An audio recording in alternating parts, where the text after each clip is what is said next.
Welcome to the Big 12 Insiders, your Big 12 sports show. Here's your host, Brien Hanley. Hey, everybody, what's going on? This is your man, Big B, Brien Hanley. Welcome to Big 12 Insiders. We are doing, obviously, games of the week, and there's a few of them this week in the Big 12 Conference. Big one coming up on Friday night. Utah traveling to Arizona State. We got our man, Chris Karpman, who covers Arizona State for 24/7 Sports, talking to us today. So we're going to break that game down with him. But before we get into that, remember to like, follow, subscribe, all that good stuff, and continue to leave those comments, people. We appreciate your support. Having said that, Chris, how are you doing today, my man? Doing great. 14 days in a row of record heat in Phoenix. So, but this is the last really hot week of the year, I should say. And just got back from practice. ASU's feeling good about how things are going. 4-1, big game. Last year, Brian, ASU's loss at Utah was its worst margin of victory loss since World War II. So trying to avenge that to some degree here. Gotcha. So having said that, coming off of the week, I'm assuming it was a big confidence boost with the way they came back and won that game against Kansas. I'm not saying Kansas is a great football team right now. They're not, but they are talented, and they got the lead. And ASU was able to fight back and win that game. So it's got to be a boost of confidence for the guys coming into this week. Great point. Absolutely agree. Especially considering where ASU was over the last couple of years. The culture was in the dumps, couldn't win anything that was a close game against a quality or at least a decent opponent.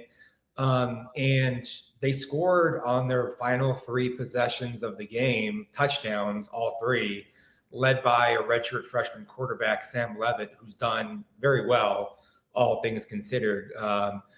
He gave Jalen Daniels and Kansas everything that it could ask for in that game.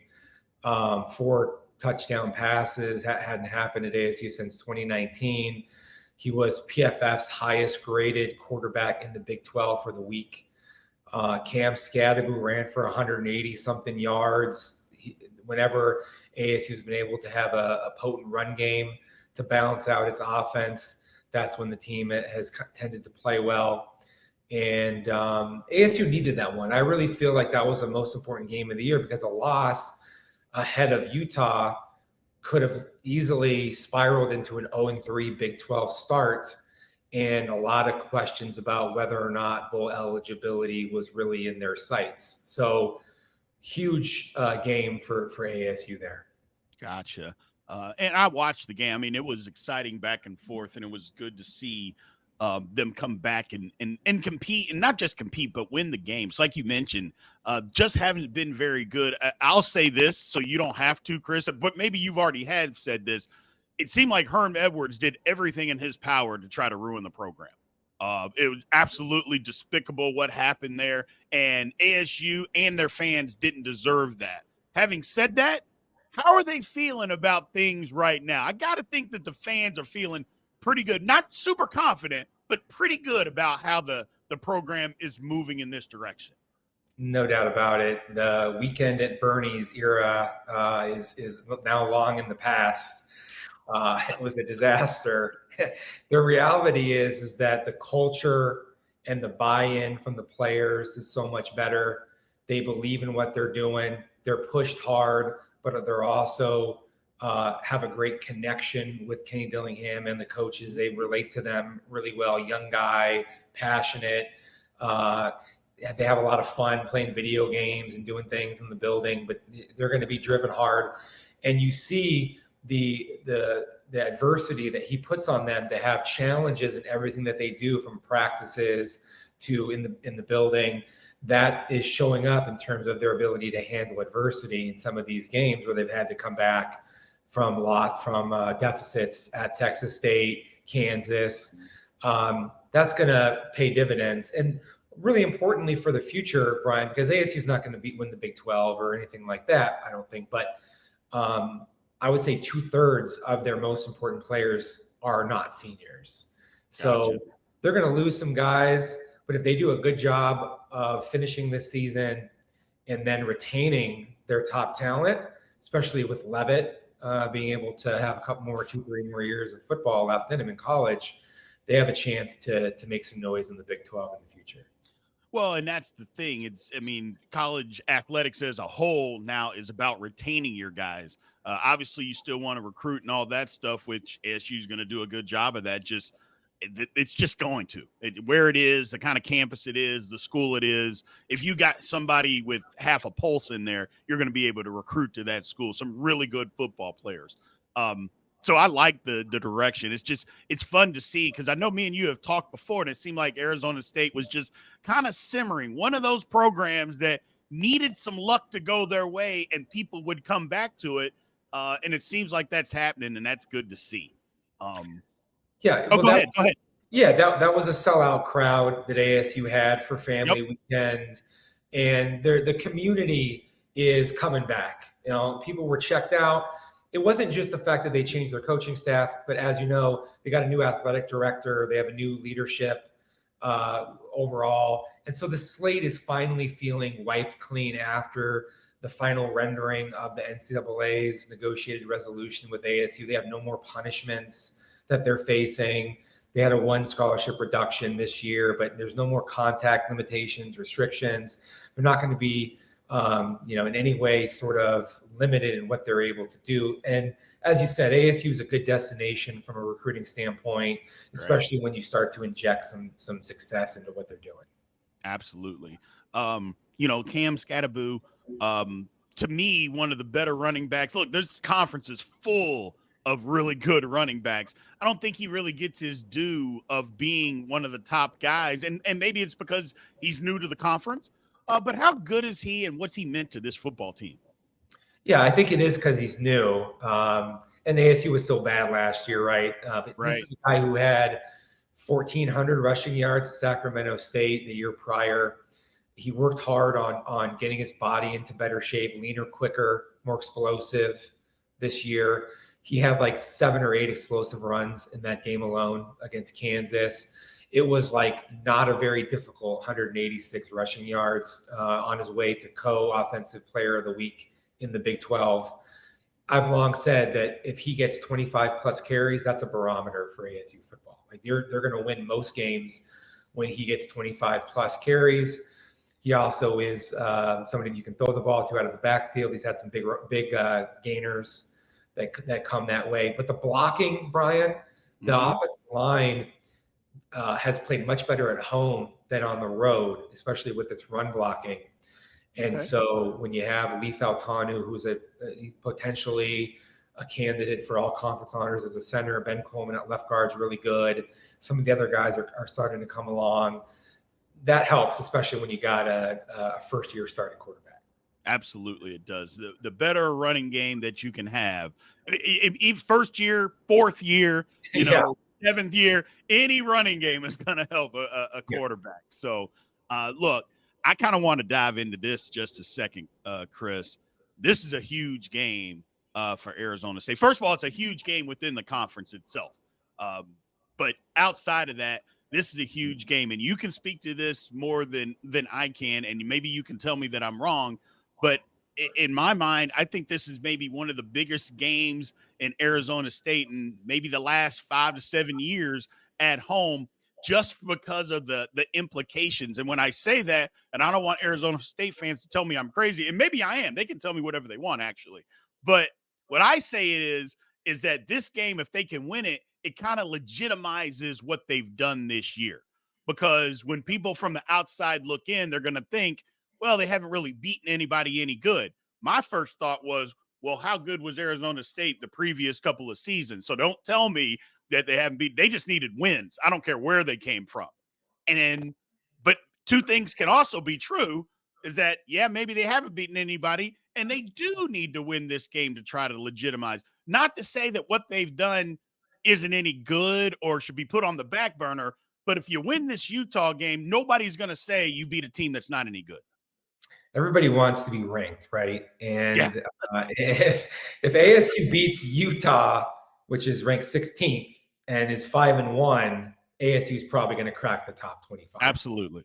And that's a marker. That's it. That's a chip. This is, hey, we were 3-9 last year, and people thought we were going to be the 16th team in the conference this year in the preseason poll. We're 5-1. That gives you a lot more juice about how you're feeling about the way things are going and exposure. And really, everybody probably would start to say, okay, maybe ASU is at least a top half of the Big 12, maybe top third of the Big 12 type of a team. And look, it's there for them. Who knows if Cam Rising is going to play or not? I lean toward probably not. But and Isaac Wilson, he's a freshman quarterback. It's difficult coming in. It's a Friday night, prime time game. Everyone's going to be watching this. The crowd's going to be a sellout. ASU's defense is the better side of the football probably for it. But then you're getting some continuity and some building confidence in what you're doing offensively. So, I mean, if Cam Rising is not there under center, this game should be close. And ASU has a very, very legitimate chance. Yeah, I think so too. I mean, and talk to people from Utah. It's like, look, man, you got to stop saying that the injury wasn't that serious. It's been a month. He's not playing with a hand injury for a month. It's something really bad is going on with that thing. Hopefully he can come back. You don't want to see people hurt, but stop telling us that, oh, it's just a minor injury. No, it's not. It's not. This is a whole nother conversation. It's a quick insight. I love that the Big Ten and the SEC are going to standardize injury reporting. Right. Because Kyle Whittingham saying that his star quarterback is a game time decision 3 weeks in a row after what happened last year when he was a game time decision for however many 8 weeks in a row. Come on. At least let's get some standardization of how we're going to talk about and handle these things, especially when, as you know, sports betting has become such a major thing in today's college football realm. So. Right. I mean, and I don't even think that you have to go the whole pro route and have an injury report and all that kind of stuff. I don't think you need to do that, but you're right. Just go to something standardized and just, hey, if a guy's out, he's just out. I get it, but let's not be tricky about it, but whatever, gamesmanship. Sometimes I see your point, Chris, and I'm with you. It gets ridiculous. What are some of the ways that Arizona State can win this football game on Friday? Physicality, number one. Utah is a smash you in the face type of a team. ASU was in no way, shape, or form prepared for that last season. They also had a bunch of injuries with their offensive line. That was a big issue. You have to be able to come out and play physically. And what Utah wants to do, they play a ton of man coverage, like one of the most man coverage in your face press at the line of scrimmage type of teams possible. You got to be able to back them off with some shot plays. You got to be able to max pro it, hit on something outside the numbers to Jordan Tyson or Melquan Stovall or somebody to make them start to be a little bit concerned about that with their safeties. Most teams, you want to run the ball to open up the pass. This is a team where you almost have to kind of connect on some explosive passes in order to then be able to chip away at the run and get into where you're in a comfort zone. And then I really think if it's Wilson, you got to try to make him uncomfortable. You got, seeing different pictures at the line of scrimmage, who's coming, who's dropping, the blitzes that are unexpected, some stunts and some twist actions to try to trick them up. But really, you have to also stop the run against Utah.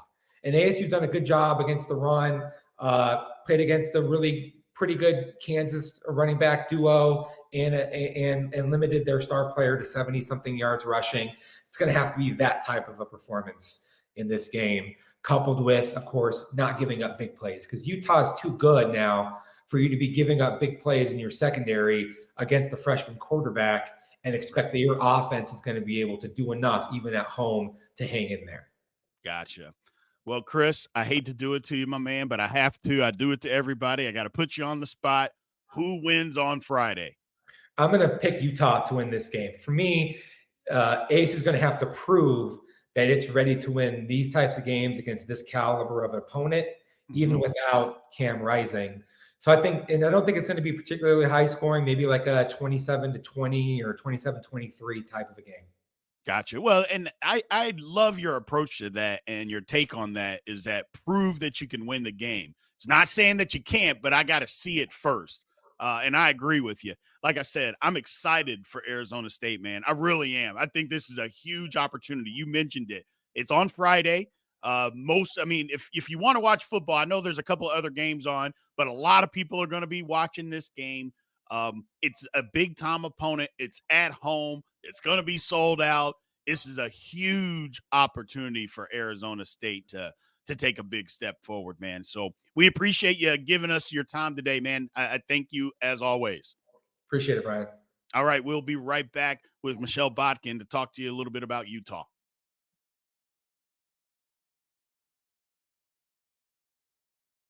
Welcome back to the show. Let's head back to the studio. All right, so welcome back to Big 12 Insiders. Again, this is your man, Big B, Brien Hanley. We got Michelle Bodkin, who covers Utah. We're talking a little Utah football. Obviously, Utah's got a big game against Arizona State this weekend, Michelle.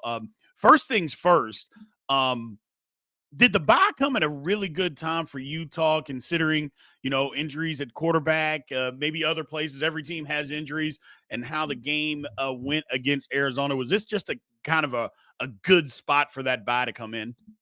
Yeah, I think it worked out pretty well for this team. I mean, either way, even if they had won that Arizona game, I think it was just kind of a well-timed spot for a bit of a break before you kind of play a few more games and then have another break and then finish the season out. But yeah, I think with the things that have been going on with Cam Rising, and there's a couple of other players, Connor O'Toole, Rennie Reed, that Utah's kind of been waiting on.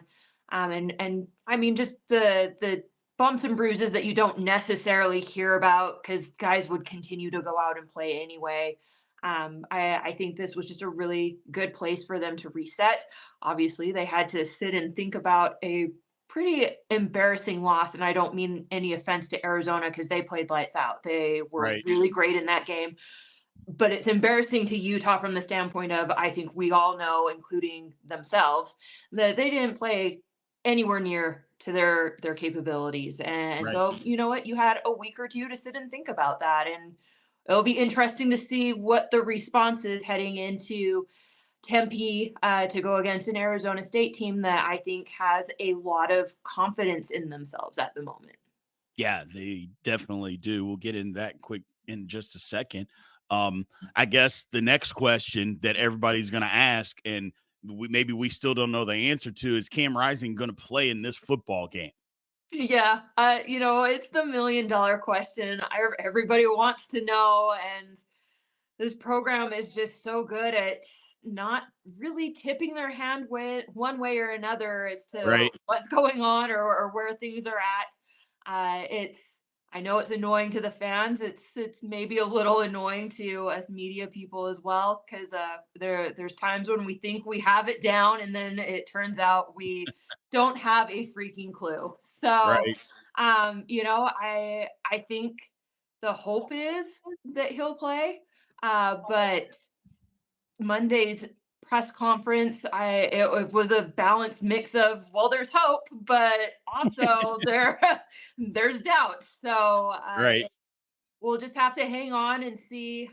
Regardless, this team needs to figure out how to play at its best, whether Cam Rising is playing or not. And I think that's something that they haven't totally figured out yet. They played a nice game of keep away against what's maybe turning out to be not such a great Oklahoma State team.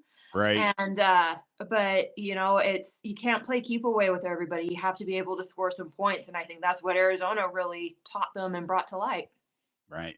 I think the one thing that maybe fans, not Utah fans, just fans in general, I think it's pretty safe to say that Cam Rising's injury was pretty significant because it's been a month. And, whether he comes back or not, it's still a month. It's not some jammed finger or something like that is hurting here. It's whatever the injury may be, it's significant because, like I said, if it's a bruise or whatever, even a dislocation, you're not sitting out a month of football. So you wouldn't think so. Yeah. You wouldn't think so. Whatever happened is pretty significant. But you are right. Whether he plays or not, I think they got to figure out a way. If he's not going to play, you got to figure out a way to be better.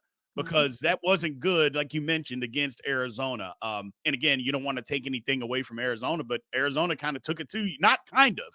They did Yes, take they it to did. Utah, and they beat them up. I mean, they just did. And I hadn't seen that. And then you see Arizona the next week. It's like, man, so was it a fluke? Is Arizona just this up and down thing? I don't know.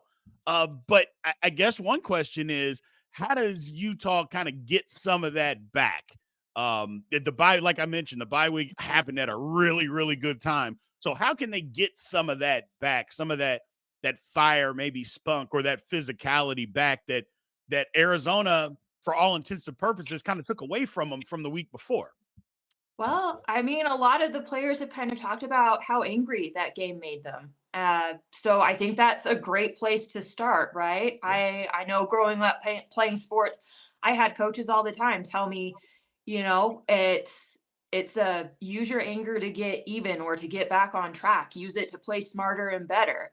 And I think that's just kind of what Utah has to do. Like Right. that just was not, at least I think. I mean, Right. who knows? There's more games left. Maybe you could prove me totally the other way, but I don't think that was very representative of who or what this team is. Right. So you got to go in now with that chip on your shoulder, and to prove everybody, because now there's doubt, right? Like Sure. I doubt it, you doubt it. Other people in the conference that kind of matter doubt whether or not you're actually that team. Right. So you got to go in with that attitude that you got to work to earn that back. And based off of 11 years covering this team, Kyle Whittingham teams are usually pretty good about bouncing back like that. Right. And oftentimes with a bit of a vengeance. But again, every team's different, and you just never know for sure how they're going to respond until you see it out on the field. And so Friday's a big night for them. Yeah, it's a big night. For one of the reasons is we just talked about that physicality. Cam Scattaboo is a physical type of running back. He's proven it all year long for Arizona State. I don't know if I would say they probably lean on him because sometimes their quarterback play is up and down, but they've been able to lean on him, especially this Kansas game. Now, I'm not comparing Kansas's defense to Utah's in any shape, form, or fashion, but at the same time, he did go out there and had an outstanding football game. Obviously, Utah's got to put him. I think you got to stop him first, to win and make Sam Levitt beat you with his arm. I'm not saying he's not capable, but I think that's kind of what Utah's got to do in this game. It's a very interesting game from that standpoint, because you look again toward that Arizona game from 2 weeks ago, I guess now, because of the bye. But that was kind of where Arizona got to Utah and got to that Utah defense. That's something that Utah typically does not give up easily, those rushing yards, and yet they did, and it kind of opened the door for the Wildcats to push around and bully around Utah in ways that we're all not terribly used to seeing. So I think you're absolutely correct. Job number one is you look over at Cam Scattaboo. And this isn't an unfamiliar guy either. Utah had to face him last year at Rice-Eccles Stadium. And that was a big win. Actually, it was the biggest win of the year for him as far as point differential goes. But on the other side, you have to assume that Arizona State hasn't forgotten what you did to them last year, and you gave a blueprint to how you can be beat. And Cam Scattaboo is someone that's more than capable of doing exactly the same thing as what Arizona did. So you got to go into this game with the mindset that this is what we're checking off first. And then the other interesting thing is that with Sam Levitt being in the portal this past year, he was someone that Utah looked into quite heavily before they settled on Sam Heward. So, there's some familiarity there as well. And it's, use that familiarity to your advantage, which again is something that I just don't feel like this team did the other week. But you have to get back on track. You have to start doing the things that make you, and they just did not do that 2 weeks ago against Arizona. Right. Well, here's one thing, Michelle, as a former player, now granted, it was a million years ago, but sometimes when you're struggling, or I shouldn't even say Utah's struggling, they had a bad game. Now, to keep it from being another bad game, sometimes going on the road is better. You know what? Your back's against the wall. They're familiar with Arizona State, so it's not like they're going to, another Big 12 team that they're not familiar with. Backs against the wall. Played bad the previous game. Arizona State riding high. This is going to be one of the bigger games in Arizona State. It's at home for a while, that they've had there in a while. And it's not a knock to them. It's just they just haven't been very good over the last decade. So this is a really, really big game for them. And sometimes it's better when you go on the road because can eliminate some distractions that might be into play. Now, don't get me wrong, Kyle Whittingham, the guy's not going to let a lot of things be a distraction to his football team. But having said all of that, eliminate all of that, go on the road. I've seen Utah do this a million times. Heck, they did it against Oklahoma State. Now, Oklahoma State has turned out not to be very good. But I just think sometimes it's better when you go on the road, when you have something to prove. And like I said, this is a really big game. It's on a Friday night. And it's going to be one of the biggest games that Arizona State's had at their stadium in a long time. Yeah, I mean, as we kind of mentioned earlier in the program, Arizona State has an influx of confidence, and we've talked in previous shows that was showing up last year, even though the record didn't necessarily show that. But now that you kind of have a record, at least early on, that's showing very well and showing kind of that promise that some of us were noticing last year with the team, you don't want to let that go. And you definitely don't want to let that go in front of your home crowd. And like I said, you're probably licking your chops because you just got the blueprint for how to get under this Utah team skin. They're not infallible. They're not unbeatable. Like I think a lot of us maybe were kind of thinking early on in the year. But on the other hand, Utah has to, block all that out. And you don't want to be the team that everybody was excited about and then lay another egg, right? Like, so there's just a lot on the line for both teams. But to your point, I do think to a large degree, it is a lot easier to block out some of the distractions. The fan base is a little antsy here. They don't feel like they're getting the answers that they want or deserve. But when you're on the road, that noise kind of goes a little bit further away. It's more on the internet rather than you can kind of feel it walking around the city and that sort of thing. And so I think it's time for this Utah team to just turn internally and figure out what it is they want to do with this season. All their goals are still in place. Arizona State's goals are all still in place. Whose will is going to win out more in this game? And I think the earlier game in the week is probably better for Utah as well, just from the standpoint of, again, you've kind of had to sit on this embarrassing loss for yourself for a while. The sooner you can maybe get to work and prove that was just a bad game, that's not who we are, that's not what we're going to be this season, is a good thing for them. Gotcha. And another thing, social media world is totally different, obviously, now than let's just even say 10 years ago. It's way, way different. But it's also easier to go on the road, especially after a loss, because people aren't telling you how good you are. You win all these games. A lot of times you get all those pats on the back, like you mentioned, walking around town. And people, they say good things to you all the time, and you kind of feel yourself a little bit. Well, after a loss, and especially the way that they lost, people aren't saying that now. Now you got to stay off social media because people are going to crush you on social media, and it becomes even more of a distraction there. So, but I'm really looking forward to the football game. I think it's going to be a really good game. Like you mentioned, Utah trying to prove something that, hey, you know what? Yes, we lost, but that was kind of a flukish game on our part. Again, I'm not trying to take any away from Arizona because they took the fight to Utah, and Arizona State is saying, you know what, these games that we've won, maybe they're not against the greatest competition, but we're better than what you think we are. And this is their opportunity for a little bit of legitimacy if they can win this game. So I'll put you on the spot, Michelle. Who wins on Friday? Look, I love what Arizona State's been doing, and I respect it 1000%. I think they're on the right track, which is something that they have not been for a long, long time.